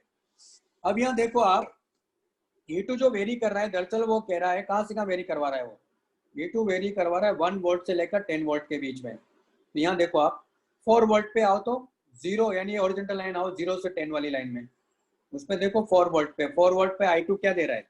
तो अगर मान लो मैं कहता हूँ E2 पहला केस है, E2 इक्वल टू अगर मान लो 4 वोल्ट है तो I2 क्या बता रहा है? 0, लेकिन I1 कितना बता रहा है? 0.1 एम्पियर बता रहा है। पॉजिटिव है या तो 0 ही है, इसका मतलब इसमें करंट ऐसे जा रहा है।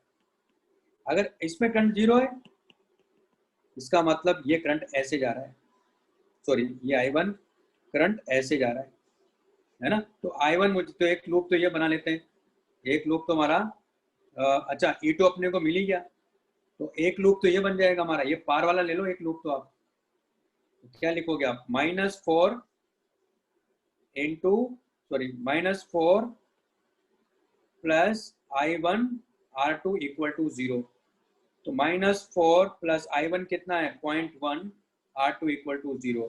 तो R2 इक्वल टू कितना आ रहा? 40 ओम आ रहा है। अब एक बात और याद रखिएगा, अगर मैंने R1 निकाला, ये तो चलो पॉजिटिव आ गया, अगर R1 निकाला अगर वो नेगेटिव आ गया, इसका मतलब जो मैंने माना ना I1 I2 वो गलत माना है, मुझे फिर से सोल्व करना पड़ेगा। अब कैसे? यहाँ I1 है वहाँ I2, यानी यहाँ क्या कर दूंगा मैं? I2 यहाँ क्या कर दूंगा? I1, उसके बाद सोल्व करूंगा। लेकिन अभी इसको सोल्व तो करते हैं, क्योंकि R2 तो हमारा 4 वोल्ट आ गया। अब करंट ऐसे जा रहा, तो ये वाला लूप भी ले लेते हैं, या वो उधर वाला लूप ले लो, कोई बात नहीं, कोई फर्क नहीं पड़ता। तो -E1 plus I1 R1 plus I1 R2 equal to 0। I1 R2 मुझे दे रखा है, -E1 plus I1 R1 R, ये तो 0.1 है, इंटू R1, और ये कितना है यहाँ? ये हमारे पास में 4 है, इक्वल टू 0। तो E1 इक्वल टू हमारे पास में 0.1 R1 प्लस 4, ये मान लिया मैंने इक्वेशन नंबर 1 है। अभी आंसर नहीं है अभी, क्योंकि R1 और E1 फंस गया है। अब यहाँ जाओ वापस आप, इस पर देखो कितने पे जाओ, काउंट करो, गोला गोले दिख रहे हैं आपको, 1 2 3 4 5 6 7 8 पर जाओ, 8 वोल्ट के, यानी दूसरा केस।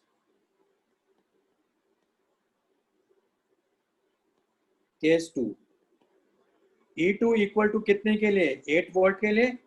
तो आप यहाँ देखो I2 कितना मिल रहा है? I2 मिल रहा है अपने को 0.3 एम्पियर, लेकिन I1 क्या ले मिल रहा है? -0.1 एम्पियर। माइनस का मतलब क्या हुआ?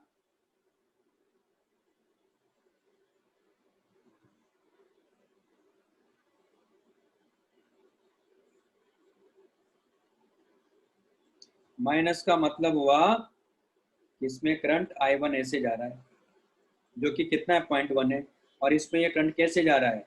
I2 ये ऐसे जा रहा है, और ये मुझे पता है इस केस के लिए कितना है? 8 वोल्ट है। इसका रेजिस्टेंस R2, अब उस R2 के करस्पॉन्डिंग में बात करूंगा, क्योंकि जो ऐसा माना वैसा।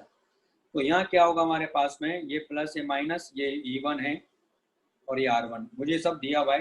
तो मैं क्या करूँगा? ये R2 है, तो ऐसा करते ना, इसमें इधर से ये आया, तो इधर से करंट कितना गया? इसमें करंट गया, इसका मतलब I2 माइनस I1 गया। I2 कितना? 0.3 यानी इसमें इसका मतलब कितना गया? 0.2 एम्पियर गया ना। तो 0.2 इंटू ये तो पूरा 8 मिल रहा मुझे, यानी इसकी तो अभी संभावना है, ये तो इसका आ गया। अब इसका लूप बना लो, तो -8 plus I1 R1 plus E1 equal to 0। तो -8 प्लस I1 क्या लिखूंगा? क्योंकि डायरेक्शन में चेंज कर दिया, तो 0.1 इंटू R1 ही तो लिखूंगा, plus E1 equal to 0, equation number 2। यानी अभी इसको चलो 2 यानी बनाते हैं, इसको बनाएंगे 8 माइनस 0.1 R1, इक्वेशन नंबर 2 ये बना लेते हैं। दोनों को इक्वल कर दें, इसको 1 और 2 को, 0.1 R1 प्लस 4, यानी आप देख रहे हो कि ये कितना हो गया? 0.2 R1 इक्वल टू 4। इसका मतलब R1 आ गया, ये भी पॉजिटिव आ गया, इसका मतलब ये हमारा माना जो है वो सही है। तो R1 20 ओम हो गया। अब E1 कितना हो जाएगा? इसी में रख दो, तो E1 equal to 8 minus 0.1 into 20, तो कितना आ गया? 6 वोल्ट। यही आंसर से सारे पॉजिटिव आ गए। इसका मतलब क्या हुआ कि बी इसका सही है, बी इसका सही है, और थर्ड का डी सही है। ये बात समझ में आ गई सबको? अब क्या पूछ रहे? Question number 9। क्वेश्चन नंबर 9 में क्या हो रहा है?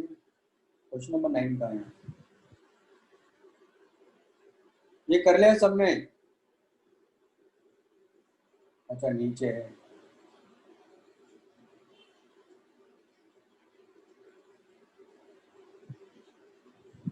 कॉम्प्रिहेंशन 4 कर लिया क्या? हेलो, सर उसी के 9th में डाउट है।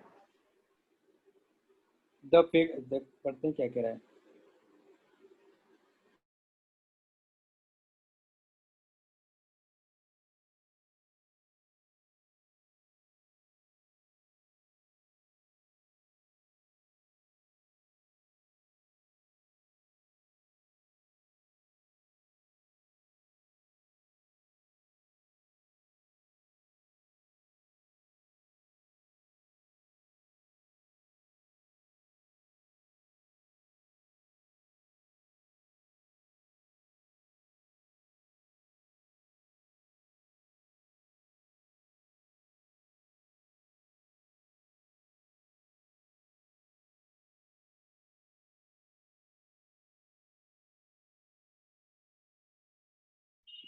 सर आपकी आवाज नहीं आ रही।